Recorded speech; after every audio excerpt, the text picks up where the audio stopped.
प्रधानमंत्री नरेंद्र मोदी के घोषणा अनुसार 22 सितंबर से जीएसटी दरों में 12 एवं 28% स्लैब को खत्म कर 5 से 18% स्लैब लागू होने की जानकारी देने के उद्देश्य से भाजपा द्वारा इन दिनों जीएसटी बचत उत्सव मनाया जा रहा है, जिसको लेकर भाजपा अनुसूचित जाति मोर्चा के राष्ट्रीय अध्यक्ष लाल सिंह आर्य ग्वालियर पहुंचे, जहां उन्होंने पत्रकारों को जीएसटी बचत उत्सव की जानकारी देते हुए स्वदेशी अपनाने पर जोर दिया है। लाल सिंह आर्य ने कहा कि प्रधानमंत्री मोदी का देशवासियों को अपील है, आत्मनिर्भर होने के साथ ज्यादा से ज्यादा स्वदेशी चीजों को अपनाएं।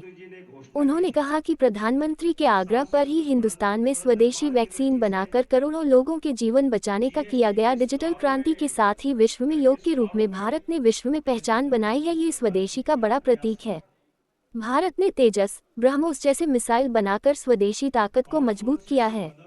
इस दौरान पत्रकारों से हुई बातचीत में उन्होंने जीएसटी दरों में हुई कटौती मध्यम, गरीब, किसान, महिलाओं के हित से जुड़ी जानकारी दी है। मुझे ऐसा लगता है कि यदि कहीं आपको ऐसा लगता है कि किसी स्थान विशेष पर अगर शासन के नियमों का ठीक ढंग से पालन नहीं हो रहा है, तो मुझे लगता है वो जानकारी आप इलेक्ट्रॉनिक प्रिंट मीडिया के माध्यम से या हमारे ग्रुप पर डाल सकते हैं।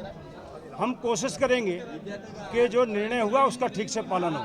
जीएसटी की मैडम इस चीज को लेकर बिल्कुल भी सक्रिय नहीं है। ग्वालियर में हमने खुद संपर्क किया था और उनको बोला था कि हमारे पास दोनों सबूत मौजूद हैं, लेकिन किसी तरह का कोई संज्ञान नहीं लिया जाता। मुझे लगता है लगातार इस बात की केंद्र सरकार समीक्षा कर रही है और लगातार केंद्र के हमारे वित्त मंत्री जी हैं, वो प्रदेशों के वित्त मंत्री से इस बात से लगातार संपर्क कर रहे हैं कि जो तय हुआ है वो नीचे फॉलो हो, और फॉलो चालू भी हो गया। बहुत सारे लोगों ने विज्ञापन भी दिया है।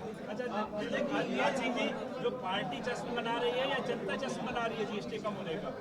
मुझे लगता है जीएसटी का जश्न और उल्लास ये आम जनता में, किसानों में भी है कि उनका उत्पादन बढ़ेगा, उनकी लागत कम होगी। गरीबों को भी है कि जो आम जीवन की वस्तुएं हैं उसमें कहीं 0%, कहीं 5% कर दिया तो एक बड़ी बचत होगी। त्योहारों में उल्लास मनाने का काम कहीं ना कहीं होगा, इसलिए उल्लास आम जनता में, खुशी आम जनता में है। लेकिन पार्टी ने या सरकार ने बड़ा निर्णय लिया है, ये आम जनता तक बताने का माध्यम इलेक्ट्रॉनिक प्रिंट मीडिया भी है। हम लोग इसके सम्मेलन भी कर रहे हैं, व्यापारिक सम्मेलन भी कर रहे हैं, उद्योगपति के सम्मेलन भी कर रहे हैं, आम जनता के भी कर रहे हैं, ताकि टैक्स जो कम हुए वो जानकारी सबको हो, उसका लाभ सबको मिले। एक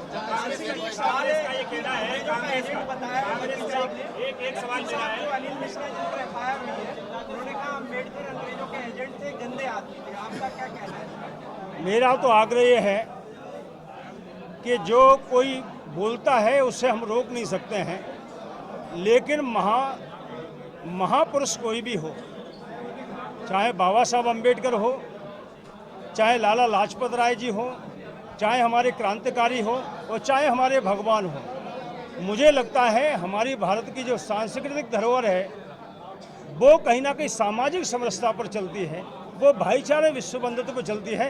किसी को भी किसी के खिलाफ अब शब्दों का इस्तेमाल नहीं करना चाहिए।